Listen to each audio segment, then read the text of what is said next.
আসসালামু আলাইকুম রহমতুল্লাহি ওয়া বারাকাতুহু। দেশ দেশের বাইরে যে জায়গাতে দেখছেন সকলের প্রতি শ্রদ্ধা রেখে স্মরণ করছি। দেশের স্বার্থে জনগণের স্বার্থে নির্বাচন নিয়ে কথা বলছি।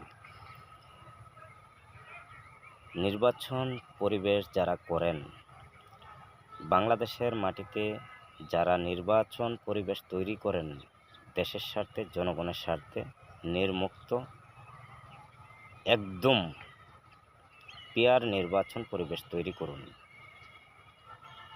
১ ঘন্টা আগে বলবেন এক প্রকার, ১ ঘন্টা পরে বলবেন অন্য প্রকার। এই দলের এই কথা, ওই দলের অন্য কথা, এগুলো শোনা যাবে না। নির্বাচন পরিবেশ তৈরি করতে গিয়ে কোনো নেতাবিন্দুদের কথা শুনে নির্বাচন পরিবেশ তৈরি করা যাবে না। নেতাবিন্দুদের কথাও শুনতে হবে, দেশের জনগণের দিকেও তাকিয়ে দেখতে হবে। তাইলে নিরপেক্ষ একটা নির্বাচন পরিবেশ তৈরি করতে পারবেন। কিছুদিন আগে আমাদের মাঝে একটা নিউজ প্রকাশ করছেন, এখন দেখি আপনাদের ভিন্ন রূপের কথা।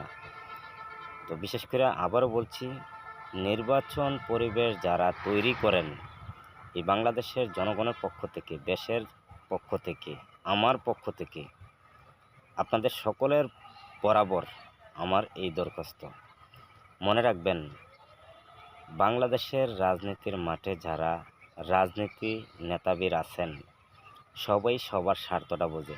দেশের স্বার্থ, দেশের জনগণের স্বার্থ কোনো ব্যক্তি বুঝবে না। তো নির্বাচন পরিবেশ তৈরি করতে গিয়ে কোনো নেতাবিন্দুদের কথা শুনে নির্বাচন এদিক সেদিক করবেন না। বিভিন্ন সময় আমরা দেখছি রাতে ভোট হয়েছে কিন্তু প্রমাণ পাওয়া গেছে না। তো এবারের যেই নির্বাচন আপনারা যেই তেল রং তামাশা শুরু করছেন, আমার তো মনে হয় এবারে নির্বাচন হবে অন্ধকার। তো এই বিষয়টা আপনাদের মাথায় রাখতে হবে। কারোর কথা শুনে নির্বাচন এলোমেলো করা যাবে না।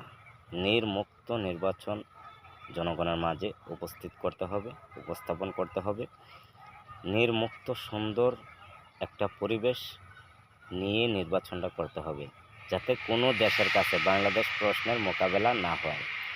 ইসির বরাবর আমি বলতে চাই, 100% আপনি একদম অটল থাকতে হবে। কারো কথা শুনে নির্বাচন এলোমেলো করবেন না।